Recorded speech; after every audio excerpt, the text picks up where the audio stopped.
Bonjour à tous. Dans cette vidéo, nous allons traiter le dénombrement. Alors, qu'est-ce que c'est le dénombrement? C'est savoir compter différentes choses en se servant de différentes techniques qui sont très utiles dans le cours de probabilité. On va par exemple apprendre à compter le nombre de combinaisons qu'on a eu au loto ou à compter le nombre de résultats sur une course de chevaux.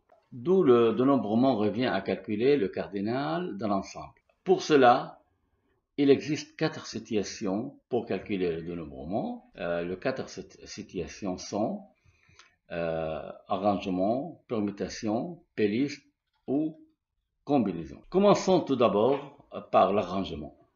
Pour le comprendre, on va prendre cet exemple. On considère dans une urne, on a 5 boules numérotées de 1 à 5, comme l'indique la figure ci-contre, et on va effectuer 3 tirages successifs et sans remise. Qu'est-ce que ça veut dire sans remise? Sans remise, c'est-à-dire on ne remet pas la boule tirée dans l'urne. La boule tirée reste à l'extérieur de cette urne. Bon, qu'est-ce qui se passe? Regardez le schéma suivant. Dans le premier tirage, comme vous voyez, on peut tirer la boule de numéro 1, voilà, la boule de numéro 2, numéro 3, numéro 4, numéro 5. Alors, dans le premier tirage, on a 5 choix. Comme vous voyez, 1, 2, 3, 4, 5. 5 flèches qui représentent 5 choix. Admettons que nous avons tiré la boule de numéro 3. On considère que la boule de numéro 3 est tirée dans le premier tirage. Alors, dans le deuxième tirage, on peut tirer la boule de numéro 1, la boule de numéro 2, la boule de numéro 4 et la boule de numéro 5. Comme vous voyez, la boule numéro 3 ne se reproduit plus. Pourquoi? Car elle est restée à l'extérieur de l'urne. On considère maintenant que la boule tirée dans le deuxième tirage est le 5.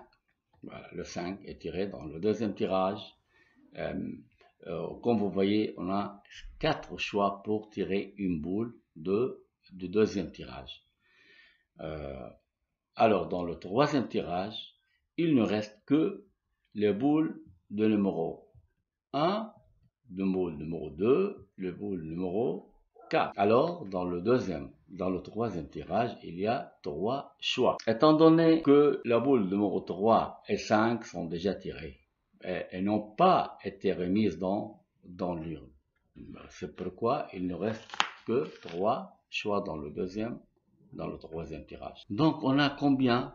On a dans le premier tirage, on a 5 choix. Dans le deuxième tirage, on a 4 choix. Dans le troisième tirage, on a 3 choix. Alors, le nombre de cas possibles est le produit de ce 3 choix. 5 fois 4 fois 3 est égal à 60. Alors, le dernier, pour définir l'arrangement, on suppose que nous avons n boules dans l'urne et on va effectuer P tirages de cette urne, tel que P plus petit que n. N ici correspond aux 5 boules dans notre exemple et P correspond à 3. C'est pourquoi le nombre de tirages P plus petit au nombre de boules. P est toujours plus petit que ou égal à n. La première boule a n choix, la seconde n-1 choix, la troisième n-2 choix, enfin la PM boule a n-p plus 1 choix. Donc, le nombre de choix possibles est n fois n-1 fois n-2 fois jusqu'à n-p plus 1 choix. Donc, la formule de nombre d'arrangements de p éléments parmi n éléments sans répétition avec p plus petit que n est donnée par a. np est égal à n factoriel sur n moins p factoriel. Rappelons que n factoriel est égal à n fois n moins 1 factoriel est égal aussi n fois n moins 2 factoriel, n fois n moins 1 fois n moins 2 factoriel. Enfin, n factoriel est égal n fois n moins 1 fois n moins 2 fois jusqu'à ce qui arrive au dernier nombre 1. Et on n'oublie pas que 0, le factoriel de 0 est égal à 1, le factoriel de 1 est égal à 1, le factoriel de 2 est égal à 2 fois 1 fois 2, le factoriel de 5 par exemple est égal à 5 fois 4 fois 3 fois 2 fois 1, qui est égal à 120. Exemple, on veut former un mot de passe de 4 chiffres différents parmi 10. Le nombre de mots possibles est l'arrangement de 4 choix parmi 10. Car on va choisir 4 parmi 10 et sans répétition. On ne peut pas utiliser les chiffres autrefois dans le deuxième tirage. Donc A4 de 10 est égal 10 factoriel sur 10 moins 4 factoriel est égal 10 factoriel, 6 factoriel est égal 10 fois 9 fois 8 fois 7 est égal 5040. Autre exemple, sur la table, il y a 5 livres. De combien de manières on peut choisir 2 livres parmi 5? Aussi, on a un arrangement de 2 parmi 5. Donc, A de 2 à 5 est égal à 5 factoriel sur 5 moins 2 factoriel est égal à 5 factoriel sur 3 factoriel. 5 fois 4 est égal à 20. Bon, passons maintenant à la deuxième situation. La deuxième situation, c'est la permutation. Retournons au même exemple. Notre une qui contient 5 boules numérotées de 1 à 5. Mais cette fois-ci, on va tirer toutes les boules de l'urne successivement et sans remise. C'est-à-dire les 5 boules. On a donc 5 choix pour la première, 4 choix pour la deuxième, etc. jusqu'à le dernier, un choix sur le dernier. Comme vous voyez dans ce schéma, regardez, il y a 5 choix. On a la boule numéro 5, de numéro 1, de numéro 2, 3, 4, 5. Alors il y a 5 choix. Maintenant, il y a combien? 1, 2, 3, 4 choix. Troisième tirage, 3 choix. Quatrième tirage, 2 choix. Cinquième tirage, un seul choix. Alors le nombre de cas possibles est le produit de choix obtenus. C'est-à-dire 5 fois 4 fois 3 fois 2 fois 1 qui est égal à la fin 5 factoriel. Pour définir aussi la permutation, on suppose que l'urne contient n boules et on va effectuer n tirages. La première boule a n choix, la seconde n-1, n-2 pour la deuxième, etc. jusqu'à la dernière boule. A qui a un seul choix. Donc le nombre de choix possibles c'est n fois n-1 fois n-2 fois jusqu'à 1. C'est ce qu'on appelle la permutation de n éléments. Alors la permutation est donc le nombre de choix de n éléments parmi n éléments. Ce nombre est donné par la formule ANN. Au lieu d'écrire A, l'arrangement de P parmi n, car on a déjà P tirages, ici on a ANN. N est égal à P. Donc ANN est égal à n factoriel sur n moins n factoriel est égal à n factoriel sur 0 factoriel, mais n'oubliez pas que 0 factoriel est égal à 1, alors le résultat c'est n factoriel, alors la formule de permutation c'est n factoriel. Par exemple, on a 5 personnes, 3 filles et 2 garçons veulent s'asseoir sur un banc. Quel est le nombre de cas possibles? Si une fille est à côté d'un garçon. Si chaque fille est à côté d'un garçon, alors il existe un seul cas. Fille, garçon, comme vous voyez, fille, garçon, fille. Voilà. Mais on peut permuter les filles et le garçon. Permuter, c'est-à-dire, il y a 3 parmi 3 filles, il y a 2 parmi 2 garçons, c'est-à-dire le nombre de cas possibles, c'est 3 factoriels pour les filles, et 2 factoriels pour les garçons, alors 3 factoriels fois 2 factoriels égale à 12.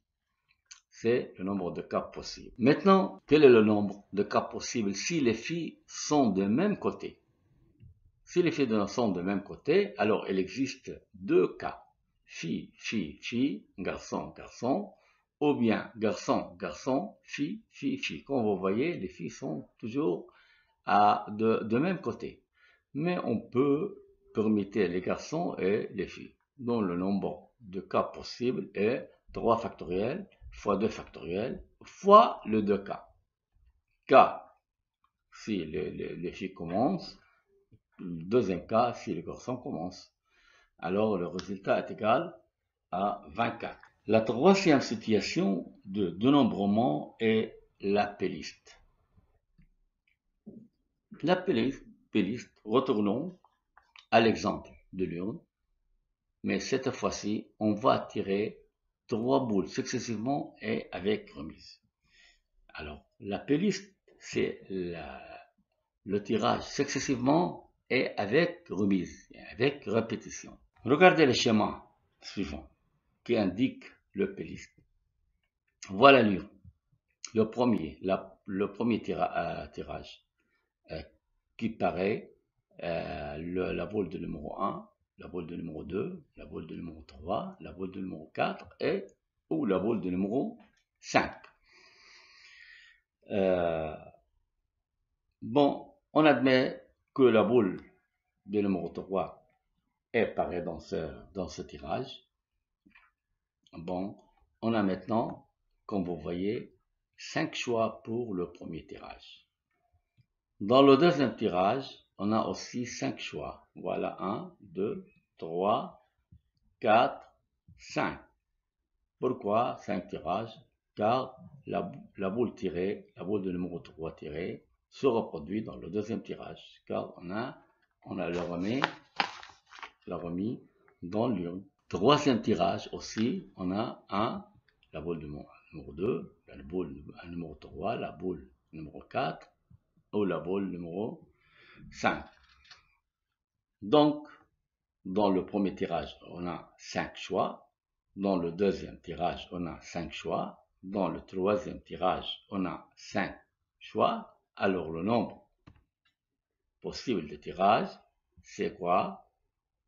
5 fois 5 fois 5 est égal à 125. On peut l'écrire aussi 5 à la puissance 3. Comme vous voyez, c'est la permutation avec remise, c'est-à-dire contraire au cas précédent. La boule tirée est remise dans l'urne. Donc le nombre de boules dans l'urne ne change pas, reste constant. Donc c'est quoi la P-liste? La P-liste est le choix avec répétition de P éléments parmi N éléments. P peut être plus grand que 1. C'est pas comme l'arrangement ou bien la permutation. On peut, par exemple, faire 7 tirages de l'urne qui contient 5 boules. Voilà. Le nombre de cas possibles dans ce cas, c'est n fois n fois n fois p facteur n. Alors, c'est égal à n à la puissance p. Exemple, pour former un mot de passe de 4 lettres, de 26. 26 étant le nombre de lettres de l'alphabet français. Alors, combien de lettres peut-on former? Combien de mots, peut-on former? Il existe 26 à la puissance 4 cas possibles. Pourquoi? Car on a dans le premier tirage, on a 26, le deuxième 26, le troisième 26, le quatrième 26 est égal à la fin 26 puissance 4. La combinaison, c'est autre chose. On doit effectuer le choix simultané. Car, qu'est-ce que ça veut dire? On prélève dans une même poignée le boule. la combinaison de choix simultanés de P éléments parmi N, toujours avec P plus petit que N. Dans notre exemple, les 3 boules sont tirées en même temps. Et alors, la formule de la combinaison est donnée par C. Pn est égal n factoriel sur p factoriel, facteur n moins p factoriel. Remarquons que c'est Pn égale C, n moins 1, n moins p, n. Cette formule est très valable dans le cas de combinaison. Vous pouvez justifier avec un nom par donner des valeurs de n et valeurs de p de telle manière p plus petit que n normalement, et vous pouvez vous trouvez que le résultat est vrai. Par exemple, donner à n 10 à p3, vous voyez que C10-3 est égal C17, 7 c'est-à-dire 10 moins 3. Ou bien un autre exemple, vous pouvez donner la valeur de n 10, la valeur de p 9, alors C19 est égal C10-1. Ça signifie qu'il y a autant de parties de P éléments d'un ensemble qui comporte N éléments que de parties de N moins P éléments. C'est ça. Et n'oubliez pas que c'est 0, 1, N est égal à 1, c'est N est égal à 1, et c'est 1, N est égal à N. Exemple, la directrice d'une école décide de former un groupe de 5 élèves de la classe DSG dont le nombre d'élèves est 25, il y a 15 filles et 10 garçons. La question est, trouver le nombre de groupes possibles formés de 5 élèves, 2 filles et 3 garçons, 2 garçons.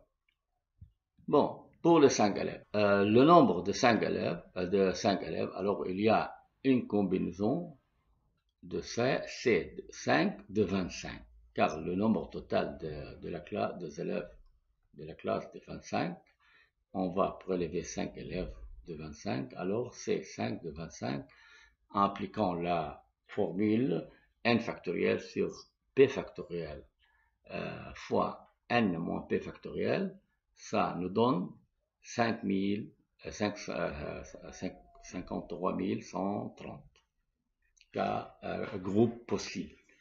Ou bien vous pouvez utiliser la calculatrice pour trouver ce résultat. Deuxième question, 2 filles et 2 garçons. Donc, comme vous voyez, il y a 15 filles et 10 garçons. Alors, on a un groupe formé de 2 filles et 3 garçons. C'est-à-dire C2 de 15, car le nombre de filles c'est 15. Voilà, c'est 15. Et 3, le nombre de garçons est égal à 10. Ça fait C2 de 15 fois C3 de 10 qui nous donne 12 600. Vous pouvez aussi trouver ce résultat avec la calculatrice. Enfin, on va pour former deux groupes seulement de garçons. Le nombre de garçons c'est 10 seulement. Alors on a 5 parmi 10, c'est-à-dire le nombre de groupes possibles c'est 5 de 10. Alors aussi est égal à 252. Et merci à tous.